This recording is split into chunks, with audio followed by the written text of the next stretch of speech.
Hello, my name is Kadin Heacock, and today I will be talking about my Capstone project, penetration testing policy change. To introduce this project, we'll be talking about changing the CA TAC 8 policy that is in the NIST 853 Rev 5 framework. The reason for this policy change is that in most industries, they don't utilize automation for penetration testing. What is penetration testing, you may ask? Well, it's whenever you want to test the security of your organization. And most of them throw it up and just do it all manual, which costs time, personnel, and a myriad of other things, and what they don't get a lot is results. The reason for this policy change, the reason for this as a project is I wanted to test it to make sure it's a good policy change, which involves ensuring that automated penetration tests are reliable and they can come with continuous improvement. I will also be going through this presentation and covering the results of it, which would include the experiment in the project and the survey. The research question I'm choosing to tackle is, will changing cybersecurity policy around the need for automation alert testing increase security alerts reliability? Because at the end of the day, the bread and butter that's securing your organization is its security alerts, notifying you whenever something happens. This research question will force me to try and validate this policy change by trying to say, is automated penetration testing just as reliable as manual penetration testing?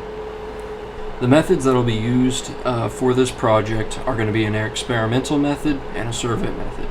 The experimental method will be utilizing a virtual environment to test between two virtual machines. One virtual machine will be the target, and the other will be the aggressor or the attacker, whichever you prefer. The attacking method for the penetration test will utilize bash scripts, Metasploit, and Nmap as tools to achieve both manual and automated testing.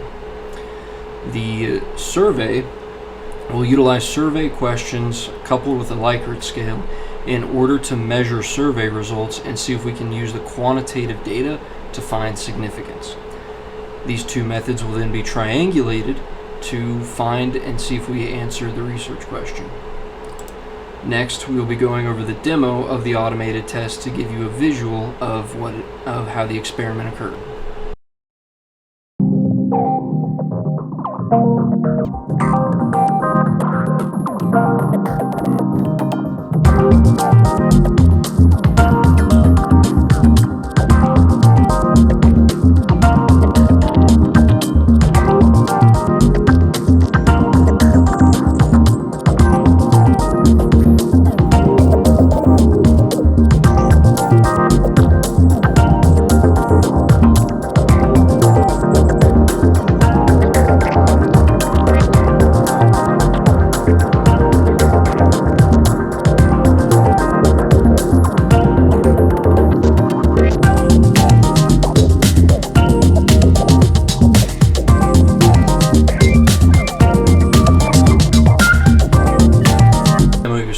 You saw the automated script run through the same commands that would be used in a manual penetration test. It was found through this project and recorded in the PowerShell script in the Windows target machine that whenever the manual test ran and the automated test ran, they had the same results. The automation was found to be 61.3% faster than the manual test. The survey results showed that 87.1% of responders agreed that the policy change would have an impact on the cybersecurity industry. 77% of respondents also agreed that the policy change would allow for security controls to be tested more easily than just normally manually testing them.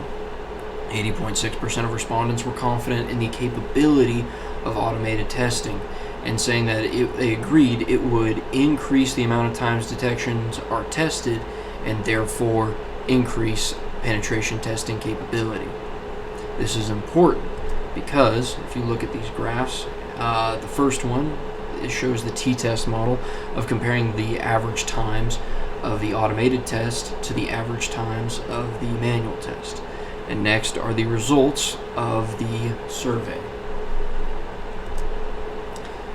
Now, we have found that 80.6% agreement in the experiment to provide proof of capability and efficiency, meaning once we triangulated the data, the experiment showed the proof of concept and showed the capability of adding automation. The survey showed the cybersecurity professionals that were interviewed opinion and confidence in the experiment. Once you triangulate the data, you see that a majority of cybersecurity professionals agree that this would be a good policy change, and the data from the experiment backs that up. The limitations.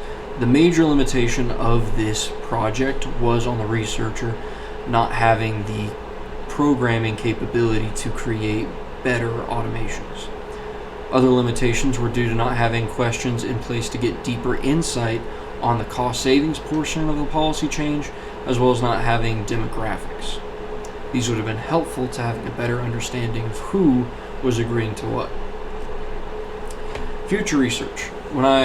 If there were to be future research, the survey would have that demographic information that was missing and more questions when it comes to cost savings. The experiment would also test different types of automated penetration tests to see how they would react. In conclusion, the cybersecurity professionals surveyed were confident in the policy change, and the experiment provided a reliable method of penetration testing, as well as showed that it saved time. Further research can be done to see if it would save costs and other forms of implementation.